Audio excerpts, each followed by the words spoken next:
Hi, my name is Julie, and I'm glad you're joining me for a parent break.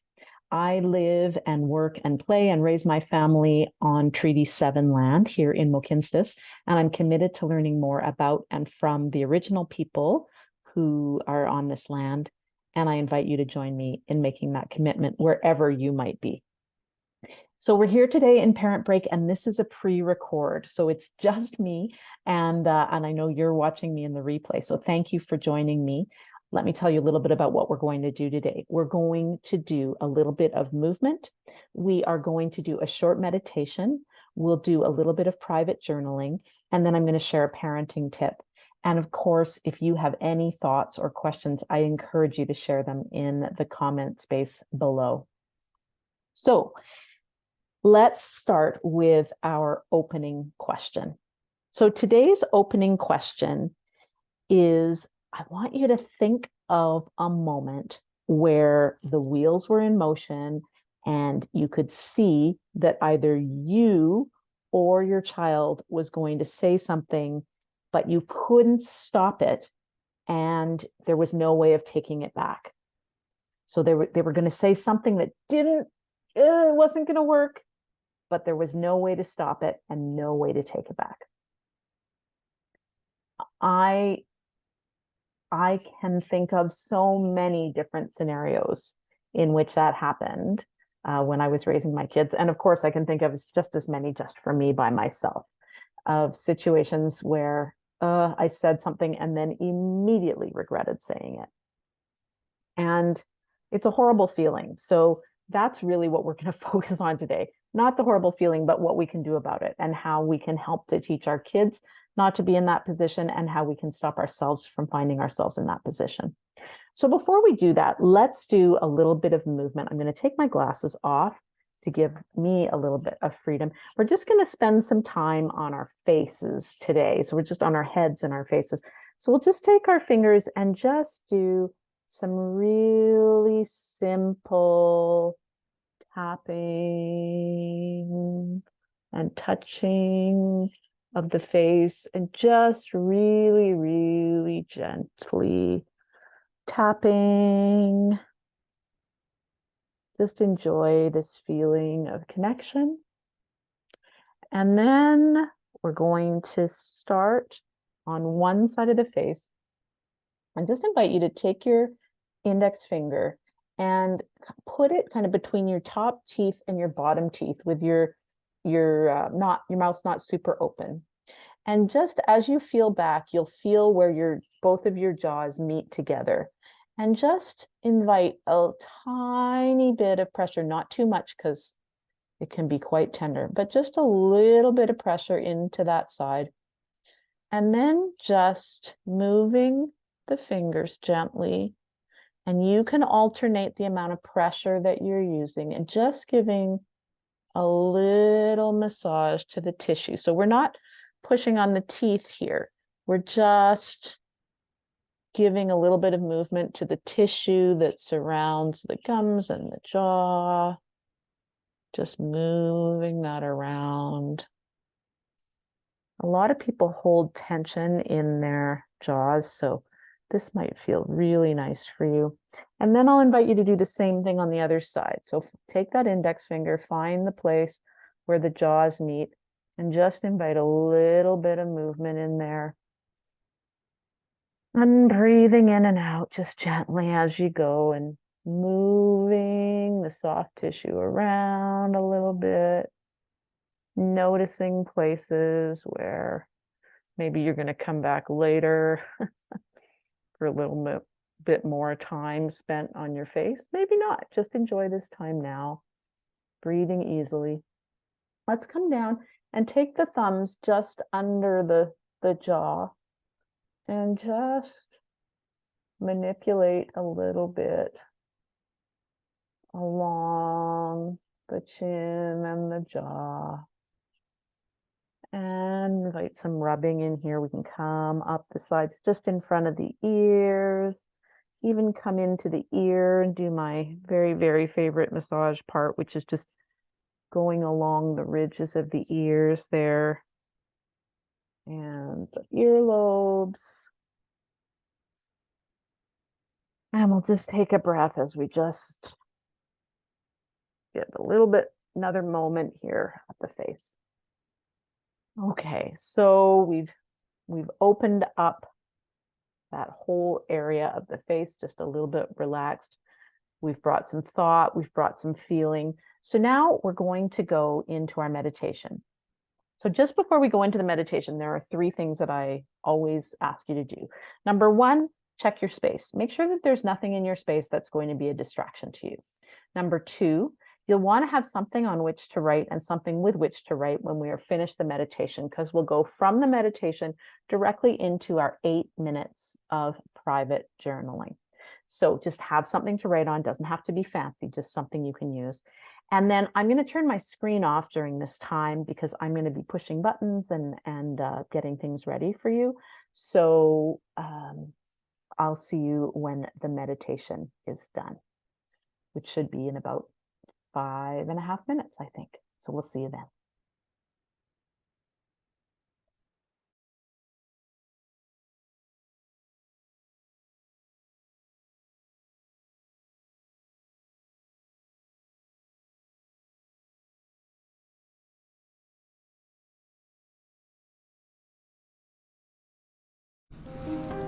Hello and welcome. My name is Julie, and I'm glad you're joining us for this parent break. If your eyes are open, I invite you to close them gently, and let's take 2 breaths together to move from the outside inwards. We'll inhale,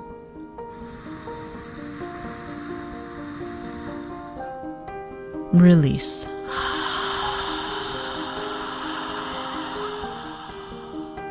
We'll inhale,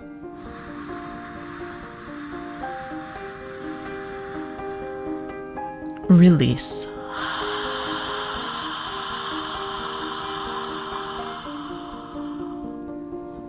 Today, we're focusing on tact. The Family Virtues Guide says that tact is telling the truth in a way that does not disturb or offend people. It's knowing what to say and what is better left unsaid. Being tactful is sharing your news with someone in a way that makes it easier for them to accept it. Tact is thinking before you speak. It is knowing when to stay silent. Tact is about looking for a way to share the truth so that it helps rather than hurts a person. Part of practicing tact is noticing the wish to say something, to share a truth, and creating the space to consider how it is said. Sometimes we may not want to create that space because we feel hurt or disrespected, and we want to lash out and use truth as a shield that may protect us and allow us to hurt someone else. As the adult in the relationship, can we practice making that space?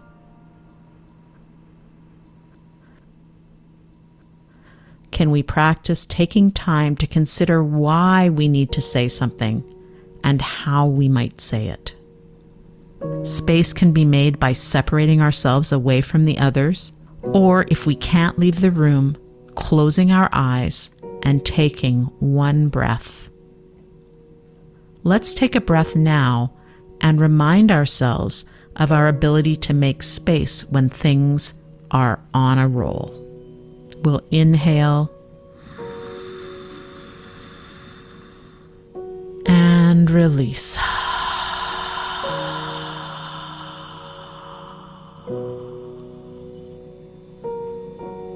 If our goal is to create change so that no one in the situation feels hurt, how can we do that? One way to do that, especially if we don't have a chance to create much space and we need to respond quickly, is to start with the word I. We might say, I am surprised by what just happened. We need to keep everyone safe and think more about how this can be better next time. We can notice when a truth has been hurtful And we can think about how to respond without creating shame or taking revenge. We might say, I'm noticing that I feel really uncomfortable and I need a moment to think of a better way. Let's all take a break. Or, I notice that people are feeling uncomfortable. Let's pause and consider how we can use words that help instead of using words that hurt.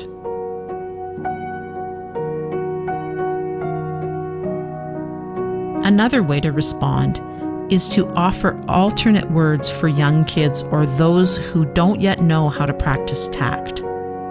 We can say, I think you meant to say, I notice a difference between you and me. Or, I think you meant to say, I see something unfamiliar and I'm curious about it.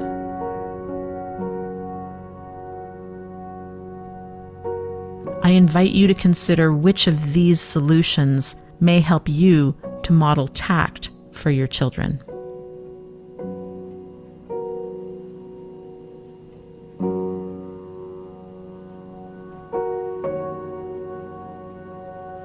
Let's take one more breath together, and then we'll move forward with the rest of the day. Let's inhale.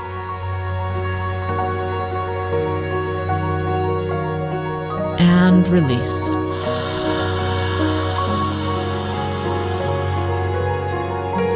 If you're joining us here at Parent Break, I'm about to put 8 minutes on the clock for some personal journaling. And if you're joining us in a replay on Insight Timer, I invite you to do the same. I'm really glad that you joined us here for this Parent Break.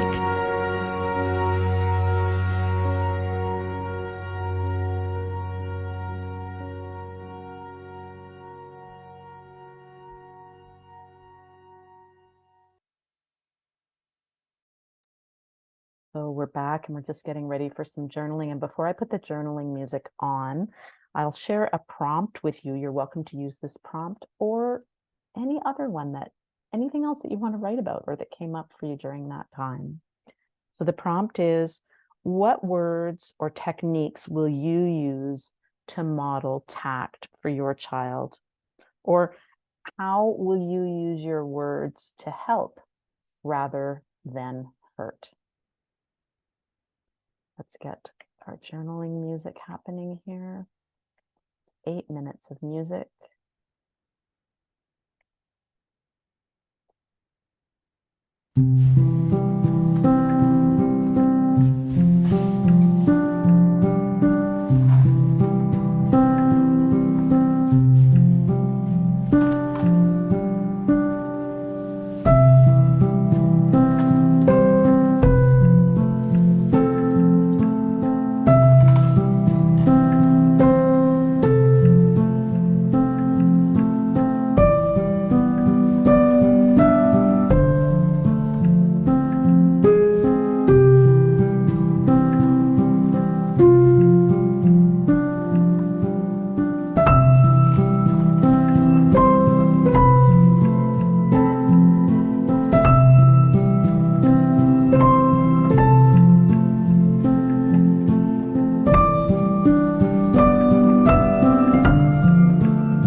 we go. Okay, so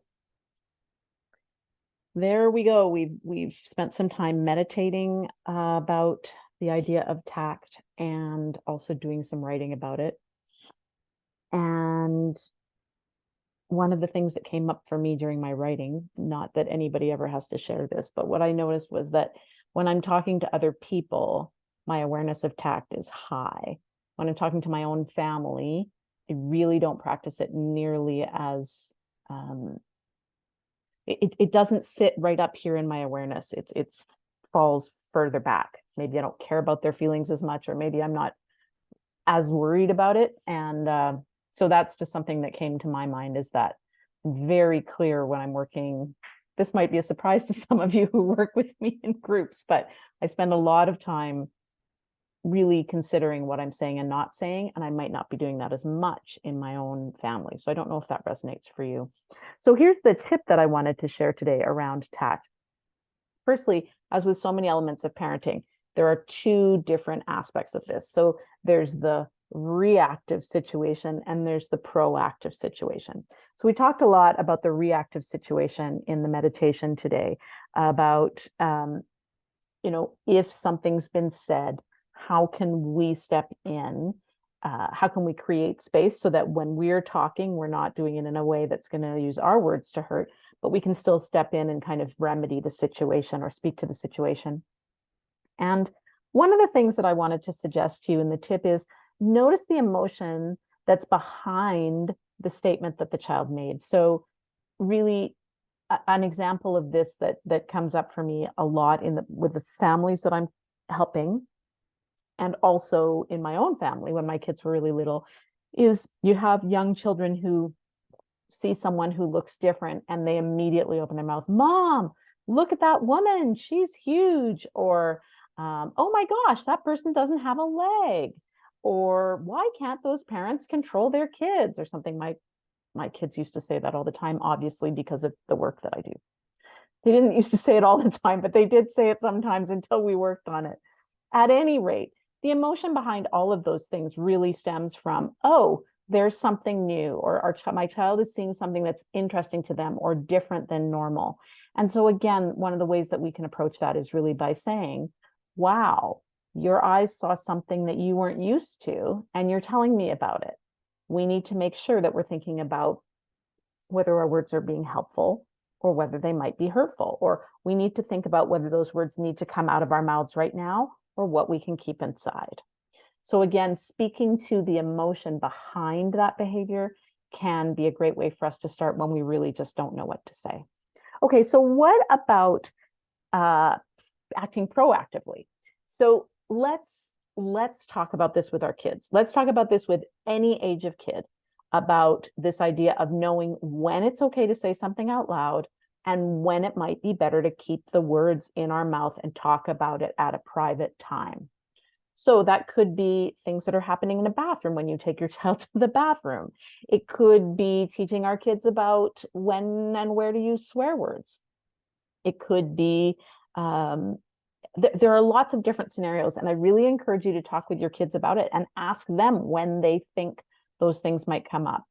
And one of the reasons to do that is because it's a proactive way of dealing with situations when you know something's going to come along where your kids might say something that is probably not appropriate.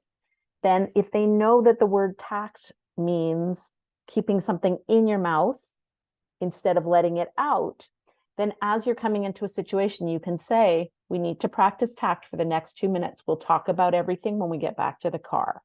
So as you're walking into a situation, you can use that word and have everybody know what it means. And so then you're going to find yourself in fewer of those situations as your kids are getting older. And of course, it could happen at Stampede. It could happen when you're grocery shopping. There are all sorts of situations where you might just say, now is the time for tact. We'll talk about this later.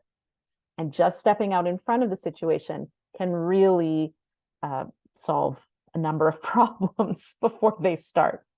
So I hope that was helpful. I'd love to hear how you might use this in your family. And if you found it helpful, you can leave comments in the Facebook page or wherever else you might be experiencing this. Just leave me a comment. let me know. You can usually join us at Parent Break on Wednesday mornings from 9 to 9:30 a.m. Mountain Daylight Time, or you can always watch the replays in our private Facebook group. I'm really glad you joined me. Please welcome your friends, and we'll see you next time at Parent Break.